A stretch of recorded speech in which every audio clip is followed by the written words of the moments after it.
only 2 more shots to go. Okay, this show, one more. After that, there'll be the final national rankings. That's after every single team has played for the year. And then I'll be able to give you a strength of sketch of everybody by then. But this is it. There's only about 1/6 of the games left for every team to play. And then the national championships brackets will be released.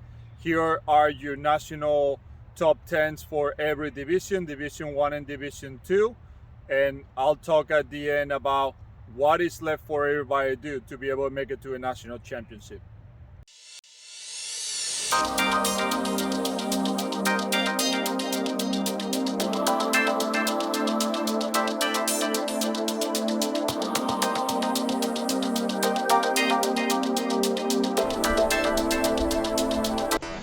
So Central Maine Community Colleges make it back to the rankings. They were ranked earlier. They have a really good schedule, and they're still a team that are definitely right out there. Maybe a few more wins, but they're close to having a national championship bid. Johnson and Wells moved down 1 spot. 2 losses this week. Yearly record still not great, but they still have not the strength of schedule that you see there, but the overall strength of schedule that I'll be sharing in a few weeks. They're still number 1 in the entire country. Albany College of Pharmacy and Health and Science moves down 2 spots. 1-0-2 record, 1 win, 0 ties, 2 losses. Hopefully they can get a few more wins there. They're a team that has been up and down all year, and it's been close for them. So Penn State University New Kensington moves out 1 spot. They have a fantastic record, and they have really tough games upcoming, including the conference tournament. So let's see what they can do in the next 2 or 3 weeks. Penn State University Lehigh Valley, 1 game, 1 loss, moved down 1 spot. This is a team that has the potential to win it all. There's really four Penn State teams that are very strong, and they're definitely one of them. Talk about Penn State teams. PSU Beaver, fantastic week. Played 3 games, 3 wins. They have the most wins out of any program in the country, tied with Penn State Brandywine. Really good, move out 2 spots. Penn State University Allegheny splits the weeks, moves out 1 spot in the overall rankings. Still have a very strong strength of schedule, and that's the only thing that keeps them over Beaver. They also play 1 extra game. 5 times, perfect week, 2 games, 2 wins, only lost 1 game all year. Yearly strength of schedule pretty strong. Definitely a team that can win it all this year. Definitely are in the running. Burley College, New Jersey, 2 wins, 2 wins, yearly record, pretty good, strength of schedule, 2nd top in the country. They are the only team that is close to 100 points with the number 1 team. And the number 1 team again, Penn State Brandywine, close to 1 point away from a 100. They've played the most games out of everybody, 2 games this week, 2 wins. This is close, too close to call.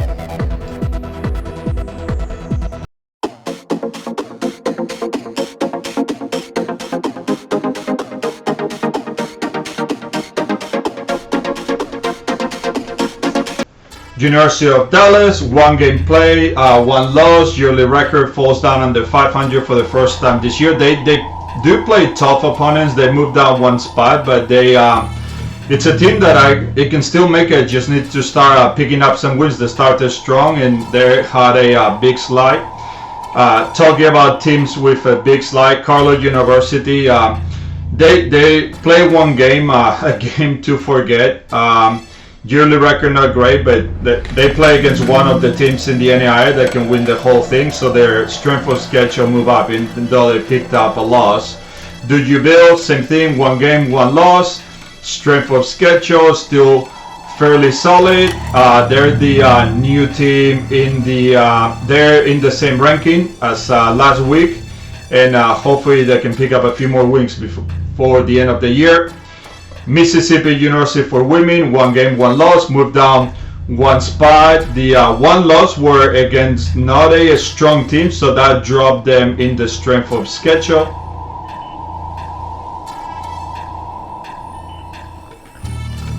Here's the biggest surprise this week. This is not Brian Strand Albany, it's Syracuse, moving down 2 spots. They didn't play a game. It's still the only team that is undefeated in the entire association, but they moved down because they haven't played. Same thing with University of Maine 4K, moved down 2 spots. They are one of the teams with the most amount of wins. They're actually the ones with the most in the Division 1, but they didn't play, and they kept the same ratings. So no movement there. That's why they moved down, because to move up, you gotta get wins. And Thomas Houston play 1 game, 1 win. They get some points, and they overpass both Syracuse and Maine 4K to move 4th overall. But they move up 2 spots. But the biggest move is Bryan and Stratton Albany. They play 3 games, and when you play games, you accumulate points, even if you lose. And they have a ton more games than everybody else, but they move up 3 spots, even with a losing weekly record.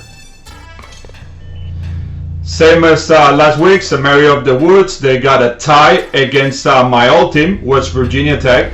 Really strong team. West Virginia Tech can win another national championship, and they did really well. They got a tie against a very strong opponent, and they are one of the only 2 teams with 100 points or higher, the other one being Florida National University.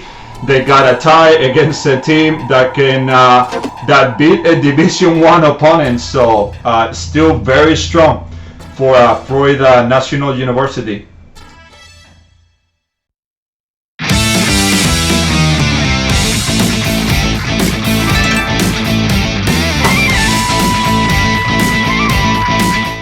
The overall composite rankings, the first 4 teams, they don't move up spots. They do pick up wins, and in the case of 1 and 2, ties against really strong opponents. The Sound moves out a few spots, and then we got another team that move quite high up, and Penn State University Greater Allegheny. Right underneath that, you got Albany. Below that, Beaver, and the last 2.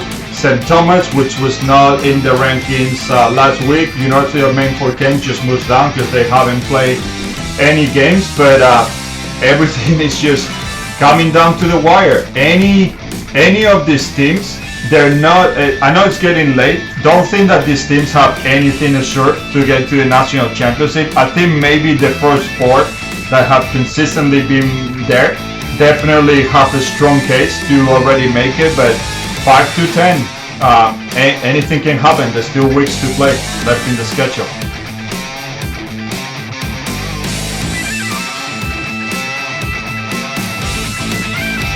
All right, those rankings are on the books right now. There's only 3 types of teams that are left. Those that have already played enough games and they're out of the national championship. Those teams are building for the future. Make sure that if you are a prospect, you're starting to contact them, because they will be looking for players right now. There are some teams that they either have to win it all right now, or they have to win the conference championship to make it to the national tournament. And there are those teams, there's only a few teams that have done enough work already to make it to the national championship. But I can count those teams with one hand, meaning I think there's only 4 between Division 1 and Division 2. Next, who's in and who's out in between the week will be the last one before the national seeding, 1 more national championship, and then I'll do one at the end of the year where all the games are played. I re-rank every team, and then we'll do a final championship, and I will actually rank every single team in the country. Thank you for watching. Like and subscribe, and we're almost done. If you're one of those players playing and one of those coaches coaching, good luck to you the rest of the year. It's almost over.